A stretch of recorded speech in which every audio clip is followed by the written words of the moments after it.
এ ব্যাপারে আরও জানাতে এই মুহূর্তে প্রধান উপদেষ্টার বাসভবন যমুনার সামনে আছেন সহকর্মী আহমেদ সালেহিন। সরাসরি চলে যাচ্ছি তার কাছে। সন্ধ্যা ৬টায় আজকে অন্তর্বর্তীকালীন সরকারের প্রধান উপদেষ্টা ডক্টর মোহাম্মদ ইউনূসের সঙ্গে বিএনপির একটি প্রতিনিধি দল বৈঠক করার কথা রয়েছে এবং সেই বৈঠকে বিএনপি মহাসচিব মির্জা ফখরুল ইসলাম আলমগীর নেতৃত্ব দিবেন বিএনপির প্রতিনিধি দলের।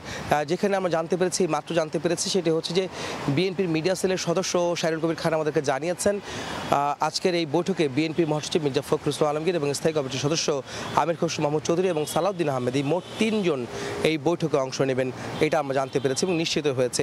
তবে কী বিষয়ে আলোচনা হবে সেই বিষয়ে কিন্তু সুনির্দিষ্টভাবে তারা আমাদেরকে জানাননি।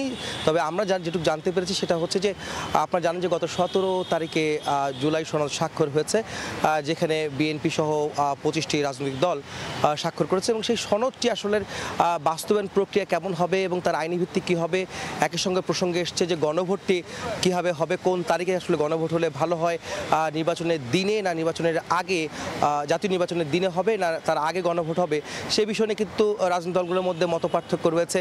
কেউ বলছে যে এটি নভেম্বরের মধ্যেই গণভোটটি অনুষ্ঠিত হতে হবে, আর বিএনপির দাবি ছিল যে নির্বাচনের দিন অর্থাৎ একই দিনে জাতীয় নির্বাচন এবং গণভোট যেটি আয়োজন করা যায় তাহলে ব্যয় কমবে, রাষ্ট্রের ব্যয় কমবে এবং একসঙ্গে ভোটার উপস্থিতি বাড়বে। সেই বিষয়গুলি কিন্তু বিএনপির তরফ থেকে জানানো হয়েছিল এবং এছাড়া জামাত সহ অন্যান্য দল বলছিল যে যেটি নির্বাচনের আগে যদি গণভোট আয়োজন করা যায় তবে আসলে আইনি ভিত্তি দেওয়া সম্ভব হবে এবং বাস্তবায়ন প্রক্রিয়া সহজতর হবে এবং যারা ক্ষমতা যাবে এই জুলাই সনদ বাস্তবায়নের প্রক্রিয়াটি সেটি তারা সহজভাবে করতে পারবেন, সেই বিষয়গুলি তারা দাবি তুলেছিলেন।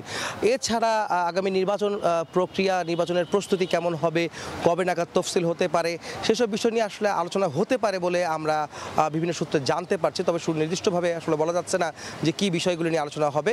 যদিও আপনারা জানেন যে বিএনপির নানা ধরনের বক্তব্য রয়েছে, বিএনপি বর্তমান যে রাজনৈতিক পরিস্থিতি, আইন শৃঙ্খলা পরিস্থিতি, সেই বিষয়গুলো নিয়ে কিন্তু বারবারই তারা তাদের উদ্বেগের কথা জানিয়েছিল এবং তাদেরকে নানা রকমের সরকারকে জানানো হয়েছিল বিএনপির পক্ষ থেকে এবং সেই বিষয়গুলো নিয়ে কিন্তু হয়তো আবারও তাদের সাথে কথা হবে।